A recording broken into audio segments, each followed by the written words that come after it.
समास क्या होता है? जब दो या दो से अधिक शब्दों से मिलकर जो नया और छोटा शब्द बनता है उस शब्द को समास कहते हैं। तो समास क्या होता है? दो या दो से अधिक शब्दों से मिलकर एक नया और जो छोटा शब्द बनता है ना उसको हम समास कहते हैं।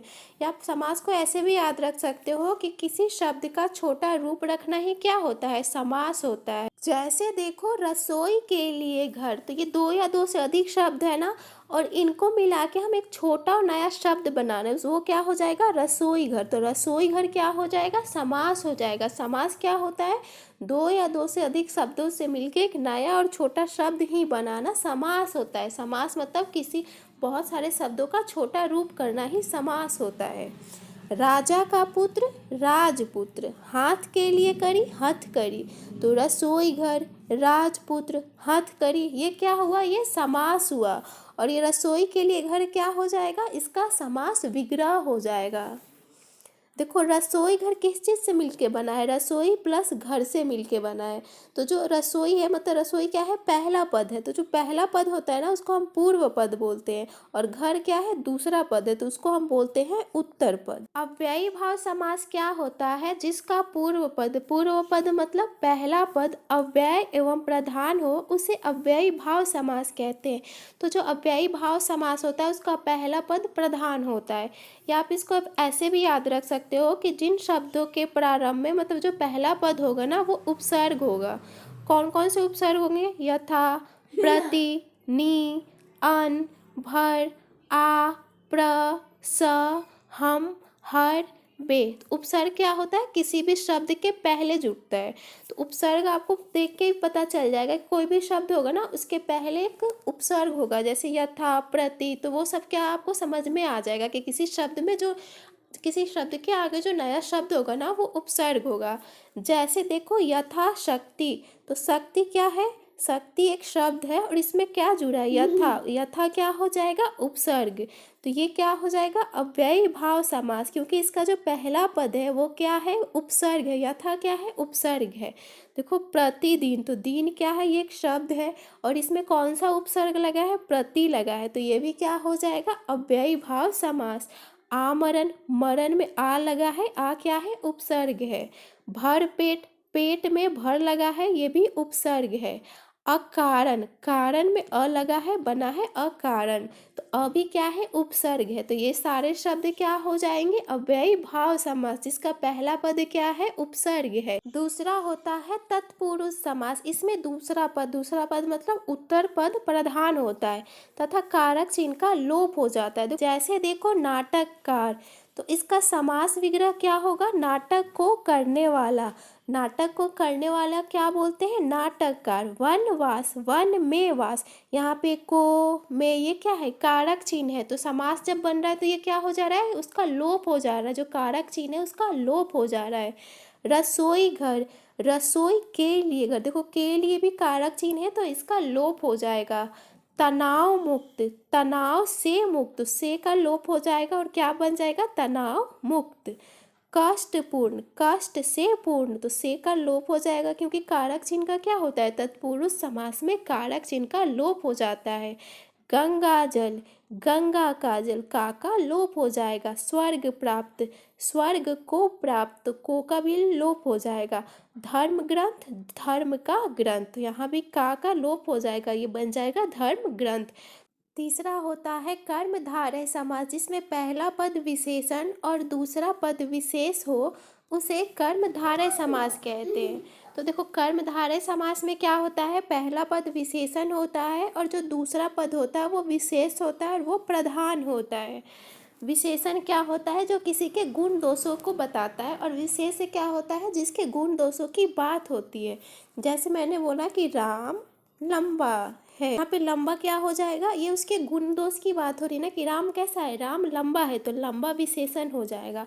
और किसके बारे में बात हो रही है कि लंबा है? राम के बारे में ना, तो राम विशेष हो जाएगा।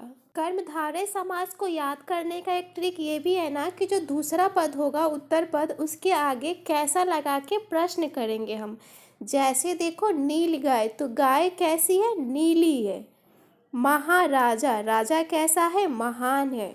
तो ये क्या हो जाएगा? कर्मधारय समास। या आप इसको ऐसे भी देख सकते हो कि नील गाय, गाय कैसी है, नीली है, मतलब ये क्या हो गया, विशेषण हो गया, नीली विशेषण हो गया और गाय क्या हो गया, विशेष हो गया। इसका समास विग्रह होगा नीली है जो गाय।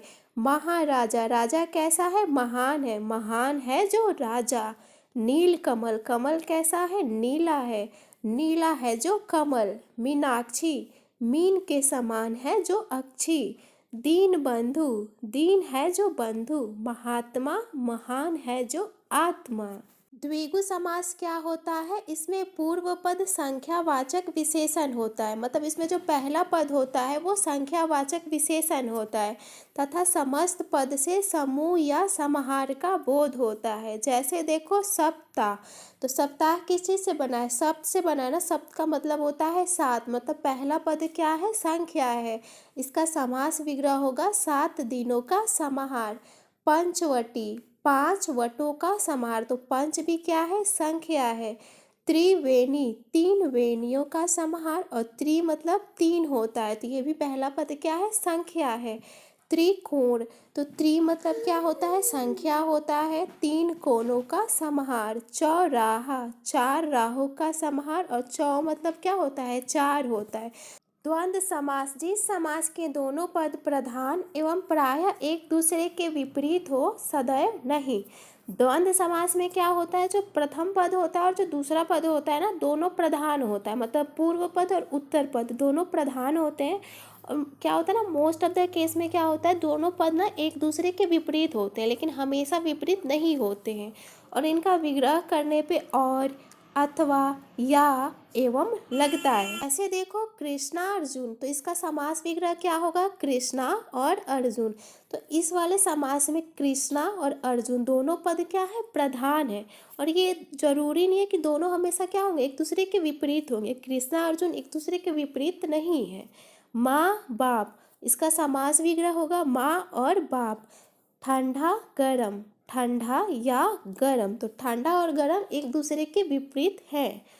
छोटा बड़ा, इसका समास विग्रह होगा छोटा या बड़ा, तो छोटा और बड़ा ये भी क्या है, एक दूसरे के विपरीत है, और दोनों पद क्या है, प्रधान है। छठा और लास्ट भेद होता है बहुव्रीहि समास, जिस समास के समस्त पदों में कोई भी पद प्रधान न हो और दोनों पद मिलकर किसी तीसरे पद की ओर संकेत करते हैं। तो बहुव्रीहि समास में दोनों पद में से कोई भी पद प्रधान नहीं होता है और दोनों पद मिलकर किसी विशेष अर्थ की ओर बोध करते हैं। जैसे देखो चतुर्मुख, तो चतुर्मुख क्या होता है, 4 है मुख जिसके, किसके 4 मुख होते हैं, ब्रह्मा के। दशानन, 10 है आनन जिसके, तो दशानन हम किसको बोलते हैं, रावण को। मुरलीधर, मुरली धारण करने वाला, तो मुरली धारण करने वाला कौन होता है, कृष्ण। पंचानन, 5 है आनन, 5 आनन किसके होते हैं, शंकर। लंबोदर, लंबा है उदर जिसका, तो क्या होगा, गणेश।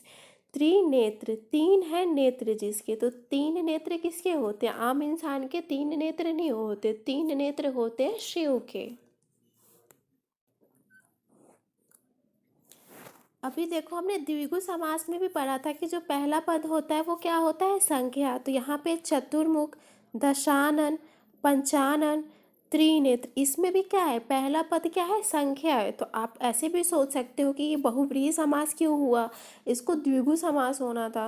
तो देखो चतुर्मुख मतलब क्या हुआ, 4 है मुख जिसके, तो 4 मुख किसके होते हैं, मतलब किसी विशेष अर्थ की ओर बोध कर रहा है ना। ये चतुर्मुख क्या होता है, ब्रह्मा को बोलते हैं हम चतुर्मुख।